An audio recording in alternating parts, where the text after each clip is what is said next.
نحمده ونصلي على رسول الکریم اما بعد۔ مولانا مقصود ہے صاحب ہیں باغی مدینہ کے ایڈمن۔ انہوں نے پوچھا ہے کہ ہندوستان پاکستان میں رمضان میں چاند کی صورتحال کیا ہے؟ جواباً عرض ہے کہ درسمات بروز اتوار کو انڈیا میں چاند کو چاہیے 1 ڈگری، برما میں 0 ڈگری، بنگلہ دیش میں 0 ڈگری، کراچی میں 1 ڈگری، پشاور میں 0 ڈگری، نیپال میں 0 ڈگری اور ایران میں 1 ڈگری۔ 1 ڈگری اور 0 ڈگری ہے، اس لیے 10 مارچ بر اتوار کو چاند نظر ان خطوں میں نہیں آئے گا۔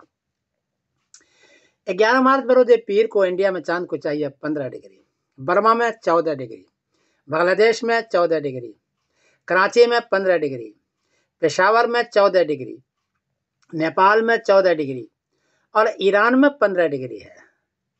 چونکہ 10 ڈگری سے کافی اونچا ہے، 10 ڈگری میں چاند نظر آتا ہے، یہاں 15 ڈگری اور 14 ڈگری ہے، اس لیے 11 مارچ بروز پیر کو چاند نظر آئے گا اور 12 مارچ بروز منگل کو رمضان کی پہلی تاریخ ہوگی۔ لوگ 11 مارچ بروز پیر کی شام کو تراویح پڑھیں گے۔ مجھے بھی یاد رکھے گا، دعاؤں کے اندر بہت ہی محترم مہینہ ہے، اچھا مہینہ ہے، اس لیے مجھے بھی دعا میں یاد رکھیے گا۔ میں سمیر الدین قاسمی بول رہا ہوں مانچسٹر انگلینڈ سے۔ السلام علیکم ورحمۃ اللہ وبرکاتہ۔